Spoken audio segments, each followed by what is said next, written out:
মুচিৰ ৰূপত ৰাহুল গান্ধীয়ে চিলাইছিল চেণ্ডেল। এতিয়া চেণ্ডেলযোৰৰ দাম উঠিলগৈ ৫ লাখ টকা পৰ্যন্ত। ৰাহুলে চিলোৱা চেণ্ডেল কিনিবলৈ গ্ৰাহকৰ ভিৰ। ভাগ্য ফুলিল চুলতানপুৰৰ মুচি ৰামছেটৰ। সেইদিনা ২৬ জুলাই আছিল। এটা গোচৰৰ বাবে চুলতানপুৰৰ আদালতত হাজিৰ হ'বলৈ গৈছিল ৰাহুল গান্ধী। আৰু সেই ৰাস্তাতে আছিল মুচিৰ ৰামছেটৰ দোকান। ৰাহুল গান্ধীয়ে ৰামছেটৰ দোকানত ৰৈ শুনিছিল মনৰ কথা। নিজ হাতেৰেই চিলাইছিল এযোৰ চেণ্ডেল। আৰু ৰাহুল গান্ধীৰ বাবেই এতিয়া ভাগ্য ঘূৰিছে মুচিৰ ৰামছেটৰ।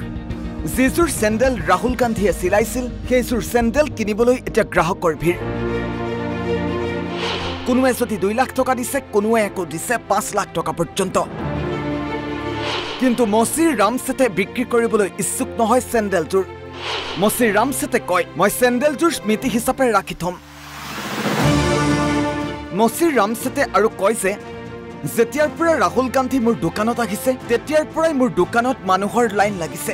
সকলোৱে মোক লগ কৰিবলৈ আহে, ফটো তোলে। প্ৰথমে মোক কোনেও চিনিয়ে পোৱা নাছিল। দোকানখন এতিয়া মোৰ আৰু ৰাহুলৰ অংশীদাৰিত্ব হৈ পৰিছে। দোকানলৈ ৰাহুল আহিল, দুয়ো একেলগে বহি চেণ্ডেল চিলাই কৰিলো। গতিকে দোকানৰ আধা অংশ ৰাহুলৰ বাবেও হৈ ৰ'ল।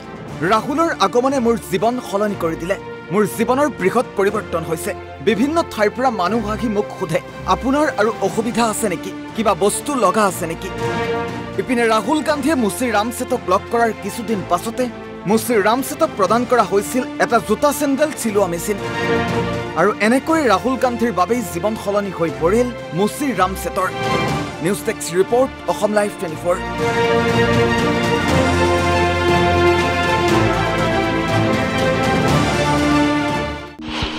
মুচিৰ ৰূপত ৰাহুল গান্ধীয়ে চিলাইছিল চেণ্ডেল। এতিয়া চেণ্ডেলযোৰৰ দাম উঠিলগৈ ৫ লাখ টকা পৰ্যন্ত। ৰাহুলে চিলোৱা চেণ্ডেল কিনিবলৈ গ্ৰাহকৰ ভিৰ। ভাগ্য ফুলিল চুলতানপুৰৰ মুচি ৰামছেটৰ। সেইদিনা ২৬ জুলাই আছিল। এটা গোচৰৰ বাবে চুলতানপুৰৰ আদালতত হাজিৰ হ'বলৈ গৈছিল ৰাহুল গান্ধী।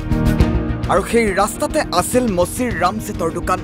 ৰাহুল গান্ধীয়ে ৰামছেটৰ দোকানত ৰৈ শুনিছিল মনৰ কথা। নিজ হাতেৰেই চিলাইছিল এযোৰ চেণ্ডেল।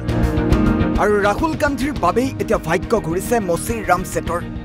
যিযোৰ চেণ্ডেল ৰাহুল গান্ধীয়ে চিলাইছিল সেইযোৰ চেণ্ডেল কিনিবলৈ এতিয়া গ্ৰাহকৰ ভিৰ। কোনোৱে যদি ২ লাখ টকা দিছে, কোনোৱে একো দিছে ৫ লাখ টকা পৰ্যন্ত। কিন্তু মুচিৰ ৰামছেটে বিক্ৰী কৰিবলৈ ইচ্ছুক নহয় চেণ্ডেলযোৰ। মুচিৰ ৰামছেটে কয়, মই চেণ্ডেলযোৰ স্মৃতি হিচাপে ৰাখি থম। মুচিৰ ৰামছেটে আৰু কয় যে যেতিয়াৰ পৰা ৰাহুল গান্ধী মোৰ দোকানত আহিছে তেতিয়াৰ পৰাই মোৰ দোকানত মানুহৰ লাইন লাগিছে। সকলোৱে মোক লগ কৰিবলৈ আহে, ফটো তোলে। প্ৰথমে মোক কোনেও চিনিয়ে পোৱা নাছিল। দোকানখন এতিয়া মোৰ আৰু ৰাহুলৰ অংশীদাৰিত্ব হৈ পৰিছে। দোকানলৈ ৰাহুল আহিল, দুয়ো একেলগে বহি চেণ্ডেল চিলাই কৰিলো। গতিকে দোকানৰ আধা অংশ ৰাহুলৰ বাবেও হৈ ৰ'ল। ৰাহুলৰ আগমনে মোৰ জীৱন সলনি কৰি দিলে। মোৰ জীৱনৰ বৃহৎ পৰিৱৰ্তন হৈছে। বিভিন্ন ঠাইৰ পৰা মানুহ আহি মোক সোধে, আপোনাৰ আৰু অসুবিধা আছে নেকি, কিবা বস্তু লগা আছে নেকি। ইপিনে ৰাহুল গান্ধীয়ে মুচিৰ ৰামছেটক লগ কৰাৰ কিছুদিন পাছতে মুচিৰ ৰামছেটক প্ৰদান কৰা হৈছিল এটা জোতা চেণ্ডেল চিলোৱা মেচিন।